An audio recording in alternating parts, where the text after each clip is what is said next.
श्रीनगर में गुरु बाजार से डल गेट तक मुहर्रम जुलूस बरामद हुआ। जम्मू कश्मीर इंतजामिया ने 3 दहाइयों के बाद यहां मुहर्रम का जुलूस निकाले जाने की इजाजत दी है। काफी दिनों से शिया बिरादरी की जानिब से इसका मुतालबा किया जा रहा था। अज़ादारों के साथ श्रीनगर के मेयर जुनैद भट्टू भी जुलूस में शामिल हुए।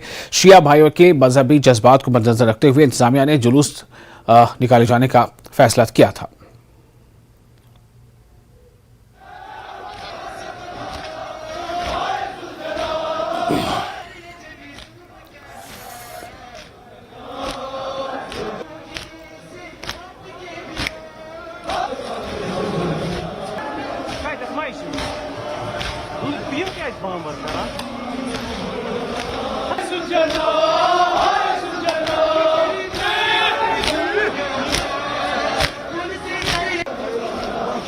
इसको एक खुशी की तरफ से देख रहे हैं। आज हमारे मातम है, आज पूरे यहाँ ये खाली शिया लोगों की डिमांड नहीं थी, ये पूरे मुसलमानों की डिमांड थी, पूरे कश्मीर लोगों की डिमांड, चाहे उसमें पंडित लोग थे, चाहे सरदार थे, वो भी अपने अपने तरीके से यहाँ पानी बांटते हैं, जूस बांटते हैं, कोई भी किसी को भी अपनी खिदमत करते हैं, क्योंकि ये सोचते हैं कि जो आज 34 साल के बाद हमारे नरेंद्र मोदी जी ने आज ये परमिशन पहले बार किया। मैं गवर्नमेंट से यही अपील कर रहा हूँ, क्योंकि 10 मुहर्रम का भी ऐसे ही अलो कीजिए। बोल रहा हूँ पूरा यहाँ कश्मीर के लोग, देखो सारे लोग यहाँ वैली से आ रहे हैं। यहाँ हम अगर इसका थोड़ा सा टाइम ज्यादा होगा, यही 9 बजे से स्टार्ट होगा, 8 बजे से स्टार्ट होगा, यहाँ कम से कम लाखों लोग होंगे।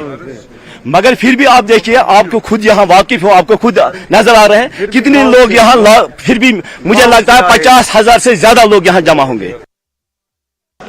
आज 8 मुहर्रम है और 30 साल बाद आप देखेंगे ये प्रोसेशन जो है, ये गुरु बाजार, फेमस गुरु बाजार, जहां पे पिछले 30 साल से प्रोसेशन नहीं हो रहा था 8 मुहर्रम का, कई सारी वजहों की वजह से आज वो प्रोसेशन, उसकी परमिशन मिली। कल एक बहुत बड़ी बैठक बुलाई गई जिसमें ये डिसाइड किया गया कि जितने भी ये लोग हैं इनको अलाउ किया जाए, ताकि ये प्रोसेशन जो है ये पीसफुली पेश आए। ये प्रोसेशन डल गेट तक चलेगा। सर ये बताए 30 साल बाद ये प्रोसेशन आज अलाउ किया गया है।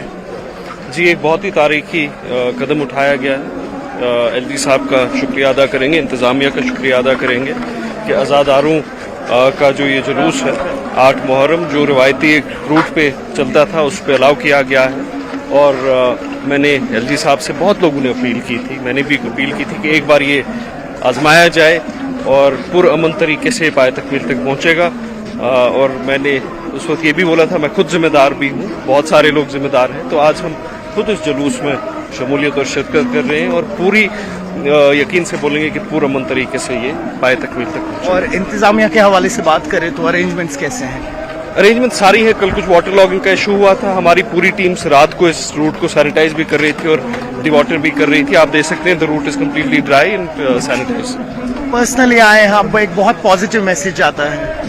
मैं हर साल 8 और 10 मुहर्रम के जलसों में शमूलियत करता हूं और इस साल तो और भी ज्यादा जरूरी था, क्योंकि ये एक बहुत ही हिस्टोरिक डिसीजन है। हम इंतजामिया के हवाले से बात करें तो एम्बुलेंसेज, पुलिस के कड़े इंतजामात हैं। और आपको बता दें, ये एक ड्रीम था यहाँ के लोगों का, स्पेशली गुरु बाजार का। आपको बता दें कि कई सारी वजहों से ये जो प्रोसेशन है, स्पेशली 8 मुहर्रम का, ये अलाउ नहीं किया जाता था, लेकिन आज कई सालों बाद ये प्रोसेशन अलाउ किया है। और पीसफुली जितने भी आशूरा हैं वो इस वक्त यहाँ से जहांगीर चौक से आगे जा रहे हैं, डल गेट की तरफ बढ़ रहे हैं और डल गेट में जाके इनका प्रोसेशन जो है वो इख्तिताम को पहुंचेगा। न्यूज़ 18 के लिए आफाक शाह के साथ मैं सरोज कफील। मुहर्रम के अय्याम में बडगाम पुलिस का अज़ादारों के तय काफी अहम रोल रहता है, जिसमें पुलिस की जानिब से अज़ादारों के लिए मुख्तलिफ जगहों पर पानी और शरबत की सबीलें लगाई जाती हैं। इसी कड़ी के तहत मागाम पुलिस ने भी मागाम और दीगर इलाकों में पानी पिलाने की सबीलें लगाई हैं। यहां पुलिस के जवान अज़ादारों को पानी और शरबत पिला रहे हैं। SDPO मागाम और SHO मागाम भी इस सबील का हिस्सा बनकर अज़ादारों को पानी तकसीम कर रहे हैं। अज़ादारों ने पुलिस की तारीफ की है।